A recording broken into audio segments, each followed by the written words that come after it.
Good. Nice to be back here in Bridgton, and a lot of memories. You know, Bridgton Academy represents a lot of things to me. But most importantly, it represents the time in my life where all my friends were going right and I went left. It represents to me a point in time in which I made a decision to do something different for me because I realized I needed it. You know, I was a high school athlete. I wouldn't call myself a scholar by any means, but you know, I had a vision and a dream of where I wanted to go with my athletics and my education. And for me, in high school, that was not reality. And somebody, my guidance counselor, pointed that out to me my junior year. That what you're telling me does not match up with your reality. Your dreams are here, but your reality is here. And you know, I've always taken that back to the very simple math equation, greater than, equal to, or less than. And ever since that day that Miss Sears pointed that out to me so very clearly by going over my grades, going over my SAT scores, that my reality was here and my dreams was there, I've set off on a life's mission to raise my reality up to my dreams. And the first stop on that tour was North Bridgton, Maine. And I remember coming in here that first semester, and that first weekend when you got to go home in October, and I went back and I said, I'm never going back to Bridgton. My parents really had to talk me into it. But as you see here with Peter Gately and so many other people here at Bridgton, I have lifelong friends and lifelong connections to Bridgton Academy, for which I'll forever be grateful. When I was producing the bicentennial videos for Bridgton, and the theme was a year that makes a difference, for sure that this was the year that made a difference for me, and I tell people all over the world about Bridgton Academy. I want to talk to you today about peak performers. I spend my life interviewing peak performers, Olympians, business people, people who have achieved the highest level of their game. And as a mountain guide and coach, you know, I see my job as changing people's paradigms, changing the way they see the world. As a coach, you have to change your team's paradigm on how they see each other, how they work together, and how they see their opponents. As a salesman, when I'm pitching and selling my videos, I have to convince the people in front of me that I'm their guy, I'm their producer. I have a unique skill set that's going to make their message amazing. And you know, as a guide, I have to sum up my clients relatively quick to see if they're worthy of skiing the places they tell me they want to go.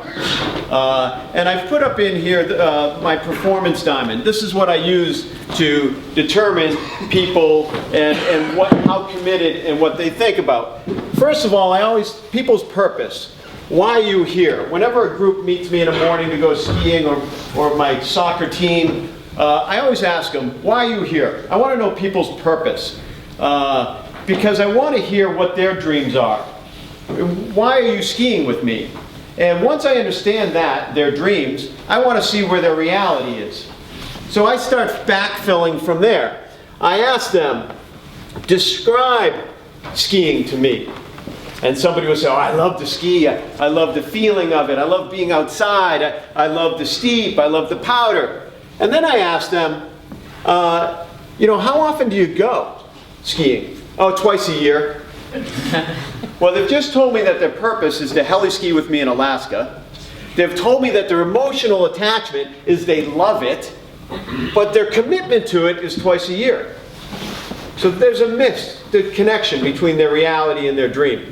Okay? Now for me, I'm a salesman. So from the moment I start seeing my clients, whether it's a corporate client, or it's an Olympian I'm interviewing, or a ski guiding group, I start selling the outcome. Today is going to be amazing.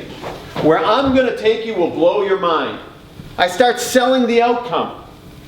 And by selling the outcome, I'm already putting in their head that I'm going to sell them their purpose, or I'm going to match their dream. I just haven't told them where we're going to do it yet. Okay? So I know their purpose. I know that they're very passionate and emotionally attached. I know that they're not very committed for a number of different reasons. Maybe it's financial, family, work. And then I ask them, how good are you? Notice I never ask them that first, because to me that's really irrelevant, their skill set. More importantly than their skill set, I need to know what their purpose is, why they're doing it, their emotional attachment, their commitment, and then the technique, we'll figure it out. Okay? So for me, this pretty much describes what happened to me when I came to Bridgton. My purpose was to get into college. Okay? I had a strong emotional attachment. My parents were going to kick my butt. Okay? But I wasn't very committed. I had never gotten an A until I met Mr. Pete Gately in oceanography. Love oceanography. Okay? So I wasn't very committed to my academics. And why? I had really poor technique. I had terrible technique. I didn't really know how to study, and I didn't know the essence of studying. I had achieved a lot in athletics, but I hadn't achieved a lot in academics. And sometimes I forget this, and I rarely tell people, but I was third in my class here at Bridgton Academy. Third in my class. I was barely 60 percentile in my high school. Okay? So for me, that was a huge achievement. Now, if you ask my roommates, they'll tell you, oh yeah, we'll ride each other about that. We lived in Cleves 32. But I was really proud of that achievement, because for me, finally, I had learned the technique of studying. Now, that's all fine and good, but what I really learned here at Bridgton was the essence of achieving a goal of something that I wasn't very good at. It was easy for me to achieve goals on the soccer team. I was a good athlete and I had a lot of skill. It was easy for me to ski. I had done it my whole life. But my academic goals, now that I had the technique, how was I going to make that reality in my life? And it was a session like this when a guy here at Bridgton, when the speaker said, whatever you want to achieve, when you leave this room, go write it down. Go write it down. And put it in a place where you'll see it every day. And when I entered Babson in the fall of '84, I guess, I had been trying to get into Babson College for 2 years. That's why I came here, specifically to get into Babson. And I had had 5 interviews trying to get into the school. I had taken my SATs 5 times. My score had never gone up. And here I was at Babson, and I wrote down my graduation date, the day I entered that institution. I wrote it down on every notebook of every class. I wrote it down. I wrote it down on my calculus test. I wrote it down on my economics test, because that was the goal I wanted to achieve, to graduate. My sophomore semester, I walked into the dean's office, and I told him I was taking a semester off to become a ski bum. I was going to move up to Sugarbush, Vermont and wash dishes and ski every day. I needed a break. Dean looked at me and he said, I don't care, Dan. And he said, quite honestly, nobody cares. He goes, your friends don't care. He goes, your coach, maybe he cares. Your parents are paying for some of this, I imagine, so they care. But the only person in this room that needs to care is you. He goes, if you care enough to do what you're telling me you're going to do, which is go ski every day, wash dishes, and return here at Babson in May and go to summer school and make up a semester and play soccer again in the fall, you're the only one that needs to care about that, and you're the only one that needs to pull that off. And that's how I went through Babson after that. Skiing in the winter, going to summer school, catching up with my classmates, and returning with my group in the fall. In my senior year, I went to school May to May, 12 months, and graduated on that written statement, that written goal I had written down. And even coming into my senior year, I was still writing down my graduation date. That tenacity and that perseverance is what I learned here at Bridgton. That the idea that I can achieve a goal even if it's not the most conventional way to achieve it. I want to show you a couple things so you can put this into perspective of, this is in Val-d'Isère, France, and this, where the star is called the wall. It's very, very steep. Once you ski the wall, you're skiing down along this very exposed ridge, and then have to funnel your way through here and ski into here, and then directly down this chute and couloir, which at times is only as wide as this TV. Now, it's one thing for me when I go and do this on my own, but it's another when I bring clients into this space. And when I bring clients into this space, and I've already run through my performance diamond, I've qualified them, their purpose, their emotional attachment, their commitment, and I'm helping them with their technique so they don't fall and kill themselves. I'm really have to manage expectations to take people into spaces like this.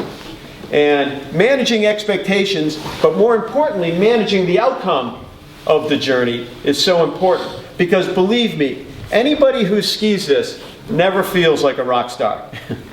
This is hard. This is hard.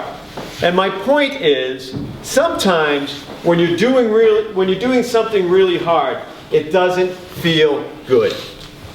You know, I think that today, in today's culture, we live under the delusion that feeling good should be the result of activities. That I'm not going to do it if it doesn't feel good. But let me tell you, boys, that's worth nothing. That's worth nothing. It's doing things that is uncomfortable in which you expand and grow. It's doing the hard thing which produces peak performance and amazing results. That's what I've learned over the years, and that's what I see time and time again when I interview athletes at the highest level of their game. That feeling good is a delusion. It's not supposed to feel good to achieve great things. You're supposed to enjoy the journey along the way, but you have to understand that going into the task, it's going to be hard. And sometimes you're going to hate it. When I was 16 years old, I sailed to Bermuda. And in the year we sailed to Bermuda, it was the worst storm in the history of the Marion to Bermuda sailing race. Now, I did this with 2 high school buddies and their dad, okay? And one boat sank during the race. One boat sank. That's how bad the storm was. It was 3 a.m. I was at watch, at the wheel, driving this boat up the biggest wave I had ever seen in my life. And the key to sailing in big seas, 30 to 40 feet, is rolling the boat off the back of the wave so you don't fall into the trough of the wave. Well, I was frozen, man. I had never seen anything like this. And I dropped that 37-foot boat off that 25-something foot wave into the trough. And I did something really bad. I woke up the owner of the boat, my friend's dad. Jack was a yeller. And he came on deck looking to rip my head off. He was so upset. But when we got to Bermuda, the guy said to me, "How'd you like that trip?" And I said, "I loved it." He goes, "You loved it? You looked miserable most of the time." And I said, "That's how I know I loved it." That was the essence of loving it for me. That I was willing to put myself through it. That I was willing to sacrifice and suffer for the end goal of the achievement. So for me, I want you to kind of think about that in the hard times. Think about that while writing your college essays. Think about that when you're trying to make it into study hall. The essence of achieving is, in a sense, the essence of putting up with things that are uncomfortable. I want to show you another video here.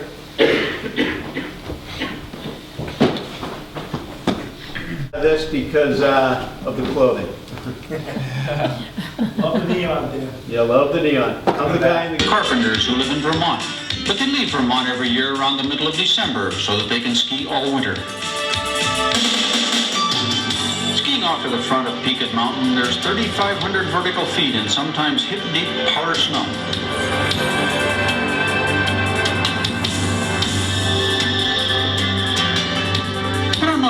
What do you think? It looks dangerous, but it's going to be fun.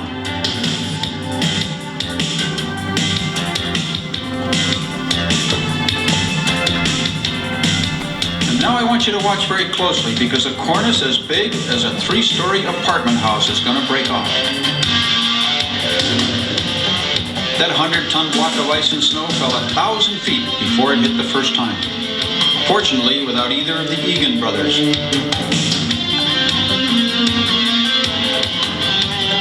Let's take another look at Gary Nate's 1 in a million shot with an instant replay in slow motion, so you can watch Dan knock down the cornice in front of John. Now, What do you think my brother's thinking about right there? Okay, this piece of snow is as big as this room. It's over a 500-foot cliff, and literally the floor is falling out from underneath my brother. I was on the piece of snow, you can barely see me. I skied off the piece that broke. I was actually on that piece that broke. Skied off it, and John's looking at it. And this is one of those junctures in time where he has to make a split decision. Because if he tries to stop, he's dead. He's dead. So instead of stopping, he pushes forward. And it was that momentum that allows him to turn in midair. Watch. stems and somehow manages to turn, but he's only skiing. Right there. Right there. The right leg is completely off the snow. The potential of the inside leg. Okay? Now, this is, athletic skill. This is commitment. Commitment. He couldn't stop right there and say, well, I want to quit, turn off the cameras, it doesn't feel good. Right? No, this is, hey, I've got to pull this one out of my butt so I don't die. And, of course, this became a very famous shot. The most viewed shot ever in a Warren Miller film. Most viewed shot ever. For me, this was like my top 40 hit, okay? This is not, from when people ask me, the number one question Dan Egan gets is, were you in the front or the back? Okay? And I'm always saying, look, there's more to my life, there's more to, but this is what they remember me for, okay? The guy that wore the lime green suit and survived the cornice break. But I show you this because, to me, in extreme skiing, you have to make split-second decisions that matter. Now, today we live in this GPS culture, okay? GPS culture. Very new to me, the GPS. I still barely use it. I know you guys use it all the time. But I still like directions. Take a left at Joe's Pizza. Go down 3 sets of lights and take a right and look for a mailbox. Now, I know you guys don't take direction anymore like that. You get an address. You don't need to know how to go there. You just need to know where you're going. But my point is, if you don't know how to get somewhere, you go nowhere. You go nowhere. And you are the nanosecond culture. Your world moves like this. I barely have 20 minutes of you guys sitting here to give you a couple of different messages. The minute you're out of here, you're back on everything else, I imagine. Right? So the nanosecond culture, you're being bombarded with messages. Bombarded with messages. And when you interview peak performers, from gold medalists to CEOs, they'll tell you, distractions are dream killers. Distractions are dream killers. If you get distracted here at BA, you're going to kill your dream of graduating and going to college. And when you get out of here, if you're lucky enough to get out of here, and you are lucky enough to get into the college that turned you down before you came here, well, you're there. Be careful that distractions don't kill your dreams. Be very committed. Be very committed to what you have set out to achieve. And don't let distractions deter you from raising your reality up close to your dreams. I want to read to you today, it's one of my favorite books, Endurance, the Shackleton story. You know it? A few of you do? Mrs. Gaby's favorite book of all time. Amen. Right here. Love it. So they want to sail to Antarctica, and their boat gets stuck in the ice. It gets crushed, and the boat sinks. The date was October 27, 1915. The name of the ship was Endurance. The position was 69 degrees south, 51 degrees west, deep in the icy wasteland of Antarctica. Just about midway between South Pole and the nearest known outpost, some 1,200 miles away. Few men have borne the responsibility Shackleton did. Though he certainly was aware that their situation was desperate, he could not possibly have imagined then the physical and emotional demands that ultimately would place upon them and the vigors they would have to endure.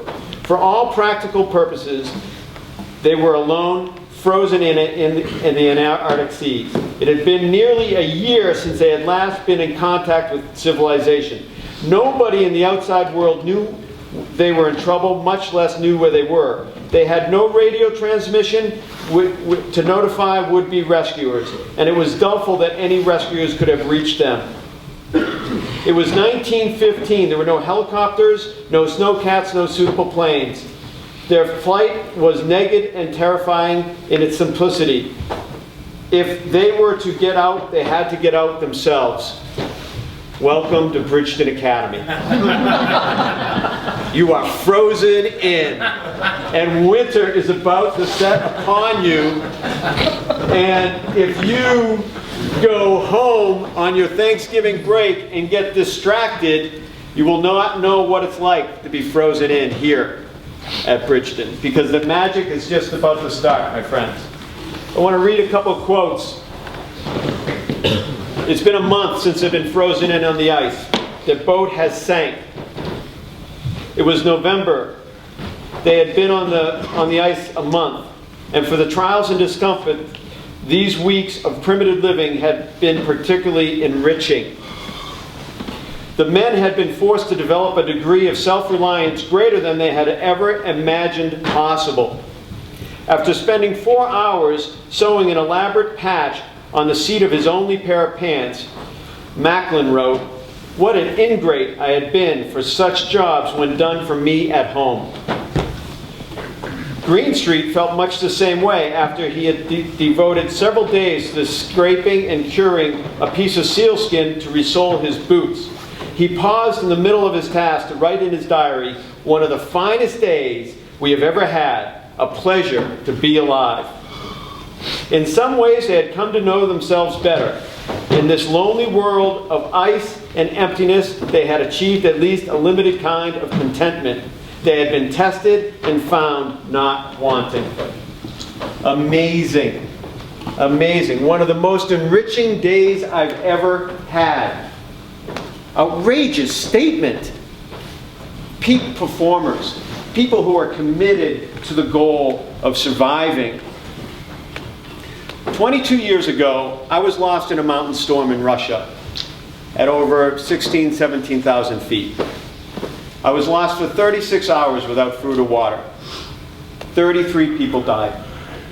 33 people died that day. And a Russian found me freezing to death in my snow cave, saved my life. A guy named Sasha.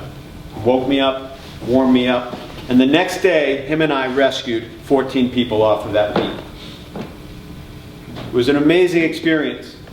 And as I was digging my snow cave, I had this very clear thought. I was happy. I was stranded in the middle of a crevasse field, struggling for my life. But at that moment, I realized that death was a human concept. For me, I was good. Where I was going looked fine. But then that turned around for me, and here I am today. 3 weeks ago, I had a visitor, and it was this kid Alfred, who was lost with me for those 33 hours. I hadn't seen him since I walked out of the hospital in Paris 22 years ago. And I was so happy that he found me and came to visit. He's a Spanish guy, and he's one of the people that I saved his life the next day after Sasha saved mine. And, you know, one thing that Alfred said to me, he said many things, but one of the things he said is, I remember you never gave up. You weren't giving up. And I contribute that to Pete Gately and so many other people, Mr. Daly, and so many other people here that were my mentors in my life. People who expected great things of me. And while I was lost in the storm, I remembered back to people who were expecting great things of me, and I did not want to fail. I did not want to quit. And that has driven me for a very, very long time. And I want you all to remember that people are expecting great things of you. And I want you to think about that. And I want you to think about the impact that will have when you achieve those great things. And the pride and the confidence that that will instill in the people that believe in you. Because from that, you will springboard forward. But there was also one other thing that I learned from Alfred, my friend who visited me after 22 years. That when he described this trip and when he described freezing to death, it was different. We were lost for 33 hours on the same mountain in the same storm, but we had two very different experiences. Your roommates, your teammates, your friends are having different experiences than you. I encourage you, understand what their experiences are. Because your future is sitting next to you, behind you, in front of you. Whenever you pick up the phone and you call Bridgton Academy, everybody who answers the phone in that building wants to help you. Because they want great things for you. Just as your coaches, your teammates, and your classmates want great things for you. Invest in each other. Invest in the friendships that you have here at BA.